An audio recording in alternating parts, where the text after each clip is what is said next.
Greetings and welcome to another video of the Hindu vocab series. आज काफ़ी late हो गई video because I have two very big videos that I am working on. एक तो योजना है for study I Q, so कल योजना भी आएगी स्टडी आई क्यू पे और उसके अलावा स्टडी आई क्यू पे फ्रेजल वर्ब्स की वीडियो भी आएगी.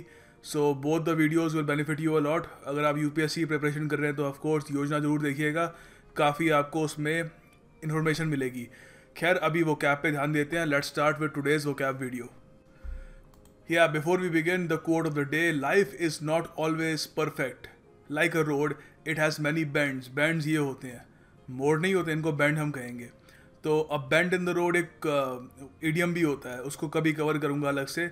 उसका मतलब यही होता है कि लाइफ में कुछ अगर टर्न आ जाए, कुछ ट्विस्ट आ जाए, बेसिकली आपकी एक सर्टन टाइप की एक लाइफ जा रही है, अचानक से उसमें कुछ ट्विस्ट आ जाए तो उसको कहते हैं अ बेंड इन द रोड. तो ये लाइफ भी काफ़ी हद तक ऐसे ही होती है सड़क की तरह, काफ़ी सारे बेंड्स होते हैं, काफ़ी बार ऊपर जाती है, नीचे जाती है, बट हमको इससे डरना नहीं चाहिए. This is the beauty of life, so enjoy it while the ride lasts. आज की वीडियो में मैंने काफ़ी सारे वर्ड्स ऐसे भी लिए हैं जो बैंक एग्जाम्स में आ चुके हैं, so it will be quite beneficial for those who will be appearing for SBI PO exam. Abrasive. Abrasive का मतलब होता है सामने वाले के लिए बहुत ही कम कंसर्न दिखाना, या फिर सामने वाले की फीलिंग्स के लिए कोई रिगार्ड ना दिखाना. जो आपके मन में आ रहा है आप बोल रहे हो.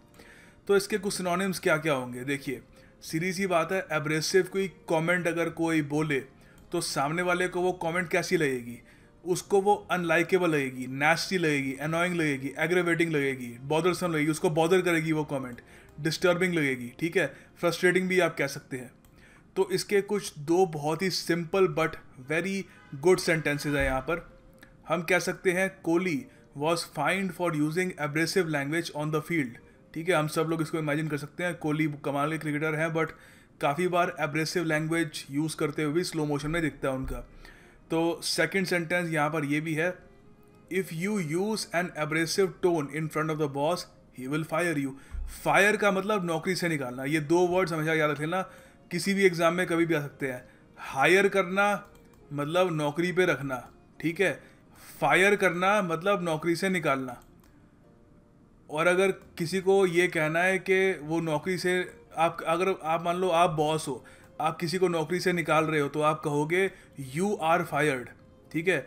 या फिर अगर आपसे कोई पूछे कि आपका जो दोस्त है वो काम पे नहीं आ रहा आजकल, तो आप कहोगे ही वॉज फायर्ड, ठीक है, उसको नौकरी से निकाल दिया गया. अच्छा, तो सीधी सी बात है, हम यहाँ पे कह रहे हैं कि एब्रेसिव तरीके से बात करोगे तो बॉस तो कहेगा कि छुट्टी आपकी, यू आर फायर्ड. इसका एंटोनिम क्या होगा. इसका एंटोनिम होगा something that is pleasing, something that is delightful. Alright, so याद रखिएगा abrasive, a very very important word. अच्छा, आप लोगों के लिए यहाँ पे MCQ है. आज टेस्ट तो नहीं हो पाया, टेस्ट भी कल ही होगा, बहुत सारी चीज़ें कल होंगी, कल बहुत सारी वीडियोज़ आएंगी मेरी. सो यहाँ पर आपको बताना है इस शब्द का अर्थ क्या है. कई बार हम डिस्कस कर चुके हैं ये. Please comment section below do answer it over there. Alright, the next word is martinet. ये भी बैंकिंग एग्जाम्स में बहुत बार आ चुका है, SBI, LIC, वेरियस एग्जाम्स में, IBPS के एग्जाम्स में कई बार आ चुका है. मार्टिनेट का मतलब होता है कोई ऐसा आदमी जो कंप्लीट ओबीडियंस चाहता हो. ओबीडियंस मतलब सब लोग मेरी बात सुनेंगे, ठीक है. हम ये भी कह सकते हैं a strict disciplinarian. Disciplinarian word से आपको लग रहा होगा डिसिप्लिन से ये वर्ड बना है. कोई ऐसा आदमी जो डिसिप्लिन डिमांड करता हो कि इस तरीके से आप उठोगे, ऐसे सोओगे, ऐसे आप खाना खाओगे, तो वो आदमी क्या है, वो एक मार्टिनेट है. तो इसके सिनोनिम्स होंगे डिसिप्लिनेरियन जैसे हमने डिस्कस किया, slave driver, stickler for discipline, और उसके अलावा हार्ड टास्क मास्टर भी कह सकते हो आप, टास्क मास्टर भी कह सकते हो, अथॉरिटेरियन, टायरेंट, ठीक है. सो इसके यहाँ पे दो सेंटेंसेस हैं. My friend's father is known as a martinet. बहुत ही सिंपल सरल सेंटेंस है, absolutely no creativity involved, but second sentence में काफ़ी क्रिएटिविटी है for those who appreciate creativity. That is, Hitler was considered a martinet who demanded the best from his soldiers.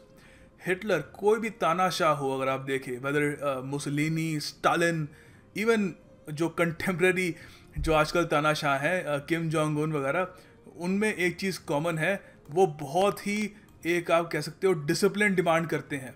वो चाहते हैं कि जो वो चाहते हैं वैसे ही हो. तो किसी आदमी की बातों पे अगर आपको बिल्कुल वैसे ही करना है जैसे वो कह रहा है, तो आपको सीधी सी बात है डिसिप्लिन में रहना होगा, ठीक है। सो याद रखिएगा martinet, a super duper important word. The next word is mausoleum. ये कई एग्जाम में ये क्वेश्चन आ चुका है, पैसेज में आ जाता है या डायरेक्ट पूछ लेते हैं इसका मतलब। It's a very very important word, याद रखिएगा इसको, सीजीएल में भी आ सकता है। देखिए इसका मतलब होता है सरल हिंदी में मकबरा या कब्र। मौज़ोलियम ज़्यादातर थोड़ी शाही कब्र होती है, उस पर थोड़ा अच्छा काम किया होता है, पैसे लगाए गए होते हैं वहाँ पर, ठीक है। तो इसके कुछ यहाँ पे सिनोनिम्स हैं, टूम्ब, यहाँ पर वॉल्ट भी आप कह सकते हो, बरियल चेम्बर आप कह सकते हो, क्रिप्ट आप कह सकते हैं, ठीक है। So all these are the synonyms of mausoleum. अच्छा, तो इसके सेंटेंसेस क्या होंगे? When my grandmother dies she wants to be placed next to my grandfather in our family mausoleum. तो सीधी सी बात है, बहुत अमीर फैमिली होगी कि उनका खुद का एक फैमिली मौज़ोलियम है, और कई जो अमीर घराने होते हैं हु कैन अफोर्ड, वो अलग से अपना मौज़ोलियम भी बनाते हैं, फैमिली मौज़ोलियम, तो वहाँ पे फैमिली मेम्बर्स को ही दफनाया जाता है। ऑल राइट, सो उसके अलावा ये एक ओपिनियन बेस्ड सेंटेंस है, हम ये भी कह सकते हैं कि आई थिंक एंशेंट मतलब पुराने, मौज़ोलियम्स वर अ वेस्ट ऑफ मनी। अब जैसे ये है, ये एक बहुत ही एंशेंट मौज़ोलियम है, आप कोई कमेंट सेक्शन में बता सकता है ये कहाँ का मौज़ोलियम है, कोई इसको अगर आइडेंटिफाई कर पाए तो काफ़ी अच्छा रहेगा। सो ये काफ़ी एक एंशेंट मौज़ोलियम है, तो कोई भी कह सकता है कि फालतू के पैसे खर्चे हैं यहाँ पर, इसकी जगह कुछ पब्लिक के बेनिफिट के लिए कुछ और भी बना सकते थे। It's just an opinion, it is not a fact. अगला शब्द है गॉसिमर। देखिए गॉसिमर होता है एक बहुत ही फ्रेजाइल, डेलिकेट, वीक, थिन सा कोई एक मटेरियल। फॉर एग्जांपल यहाँ पर आप देख पा रहे होंगे, ये आपने क्रिश्चियन वेडिंग्स में देखा होगा, ब्राइड जो होती है, जो लेडी होती है, इनकी शादी हो रही होती है, वो अपने सर पे एक ऐसा बहुत ही पतला सा कपड़ा पहनती हैं, एक फैब्रिक सा ओढ़ती हैं। तो what is that? That is a gossamer, ठीक है। एक बहुत ही पतला सा, डेलिकेट सा वो एक फाइबर होता है, ठीक है। तो यहाँ पर इसका एक हमने सेंटेंस बनाया है कि फ्यूनरल में जो वीपिंग विडो थी, विडो होती है जिसका पति मर चुका होता है, ठीक है। तो जो वीपिंग विडो, रोती हुई जो औरत है, जो विधवा है, उसने एक गॉसिमर वेल पहना, ठीक है। So she could observe the proceedings without being clearly seen. तो काफ़ी बार औरतें ये फ्यूनरल जो होता है वहाँ पर भी गॉसिमर पहनती हैं, अपने ओढ़ती है अपने सर पे, ताकि वो जो क्या हो रहा है वो देख पाए, मगर बाकी लोग उनकी शक्ल ना देख पाए, मतलब उनके आंसू ना दिखें, ठीक है। तो ये भी by the way bank exams में कई बार आ चुका है, ठीक है। It's a very very important word, याद रखिएगा, गॉसिमर। अगला शब्द है मैलेडिक्शन। मैलेडिक्शन भी कई बार एग्जाम्स में आ चुका है। ऑल दीज वर्ड्स, आज की वीडियो लेट आई है, बट मैं ये कह सकता हूँ it is one of the most important videos I have ever made. तो अगर आप सुन रहे हैं तो कंसिडर योर सेल्फ फॉर्चुनेट। यहाँ पर 1 या 2 नंबर का किसी का निकल सकता है यहाँ पे, ठीक है। क्वेश्चन, मैलेडिक्शन का मतलब होता है एक कर्स, एक मैजिकल सा शब्द जो इस इंटेंशन से अटर किया जाता है, अटर मतलब बोला जाता है कि किसी के साथ कुछ बुरा हो जाए। एक बुरी इंटेंशन, एक ईवल इंटेंशन से कोई शब्द अगर बोला जाए तो वो एक मैलेडिक्शन का उसका मतलब होगा, ठीक है। तो इसका एक सिंपल सा एक ही सिनोनिम है, एग्जाम में यही आएगा आपके, और कुछ ज़्यादा पूछेंगे नहीं, अ कर्स, ठीक है। तो यही पूछेंगे व्हाट डज मैलेडिक्शन मीन, ऑप्शन में होगा अ कर्स, आपको यहाँ पे टिक करना है and you will get your 1 marks. अच्छा, तो यहाँ पर इसके 2 सेंटेंसेस हैं। It seems like the country of Afghanistan is under some sort of malediction. तो यार अफगानिस्तान के बारे में क्या बोलूँ, कितने सालों से ऐसे लगता है वहाँ पे जंगी चलती आ रही है, लोग वहाँ के कितने बुरे हालात से गुजरे हैं, तो ऐसे लगता है कि किसी ने कर्स ही कर दिया उन पर कि कभी वो चैन से ज़िंदा रह नहीं पाएंगे, ठीक है। तो उसके अलावा आप ये भी कह सकते हो the witch's malediction made the young princess fall asleep for many years. यहाँ पर मैं एक स्टोरी का रेफरेंस दे रहा हूँ, किसी को स्टोरी का अगर यहाँ पे पता लग जाए कि किस स्टोरी की मैं बात कर रहा हूँ, बहुत ही फेमस स्टोरी है, तो कमेंट बॉक्स में ज़रूर बताना। आगे देखो, आप लोगों के लिए एमसीक्यू है, आपको हेल्सियन का मतलब बताना है, ठीक है। ये वर्ड इतने बढ़िया तरीके से वेरियस वीडियोस में मैं कवर कर चुका हूँ, तो सही में मुझे बहुत बुरा लगेगा कि अगर आप मुझे बहुत बुरा लगेगा कि अगर ये वाला क्वेश्चन जो है ये गलत कर देते हो, ठीक है। सो इसका आंसर कमेंट बॉक्स में लिखिएगा एंड या अगर किसी को आंसर नहीं मिलता तो मैं PDF में आपको दे दूंगा, बट स्टिल पता होना चाहिए आपको, बहुत बार हम डिस्कस कर चुके हैं ये। अगला शब्द है फेकुंड, बहुत ही सुंदर शब्द है। देखिए इसका सबसे परफेक्ट सिनोनिम होगा प्रोलिफिक। प्रोलिफिक याद है हमने डिस्कस किया था आई थिंक 1 या 2 हफ्ते पहले, बहुत ज़्यादा सुंदर वर्ड है। Basically it means someone who is very productive. अब देखो इसको आप, कोई राइटर है वो लगातार खूब सारी नॉवेल्स लिख देता है छोटे बहुत ही कम टाइम में, तो उसको आप कहोगे बहुत ही प्रोलिफिक राइटर है, या फिर एक बहुत ही फेकुंड राइटर है। कोई जानवर भी है बहुत ही जल्दी ऑफस्प्रिंग्स जनरेट पैदा कर देता है, तो वहाँ पर भी आप कहोगे फेकुंड स्पीसीज़ है। अच्छा, कोई पेंटर है, बहुत सारी पेंटिंग, समझ गए ना, पेंटिंग या सिंगर है, तो बहुत सारा अगर अपना वर्क बहुत ही कम समय में प्रोड्यूस करता है तो उसको हम कह सकते हैं फेकुंड है, बहुत ही प्रोलिफिक है।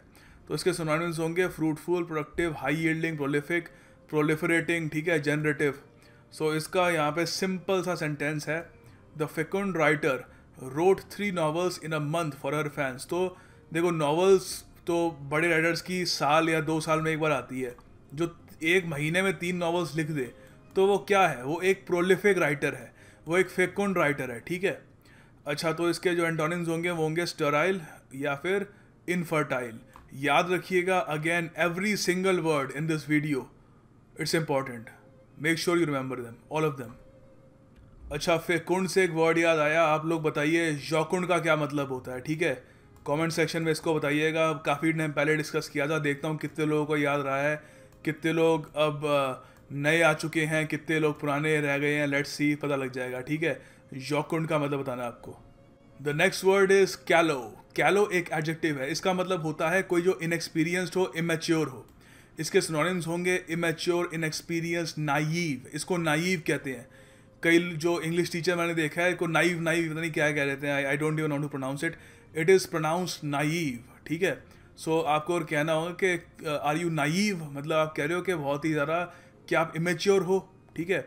ग्रीन कलर के हिसाब से नहीं है, ज़्यादातर मानते हैं कि कोई जो चीज़ बिल्कुल नई नई आई हो तो वो ग्रीन होती है। तो आप देखोगे फल भी होता है पकने से पहले हरा होता है, ठीक है।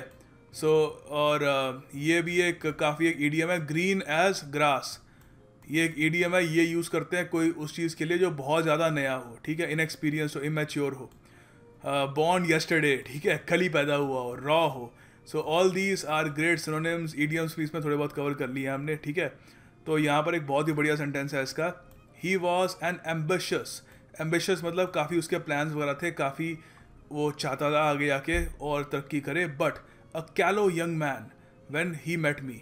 तो कई बार होता है कि आप किसी एम्बिशियस यंग मैन से मिलते हो, काफ़ी एम्बिशियस एक टीनेजर होता है, बट ही इज़ ऑल्सो कैलो, इनएक्सपीरियंस होता है, इमेच्योर होता है, alright.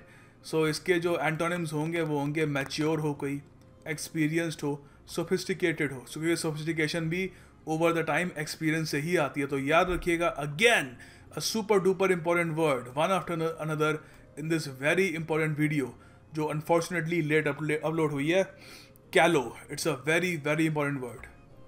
Finally the task of the day, आपको सेंटेंस नहीं बनाना, सरप्राइज सरप्राइज, जी हाँ, कोई सेंटेंस नहीं बनाना क्योंकि सेंटेंस ऑलरेडी बना हुआ है। आपको क्या करना है कि सेंटेंस को इम्प्रूव करना है।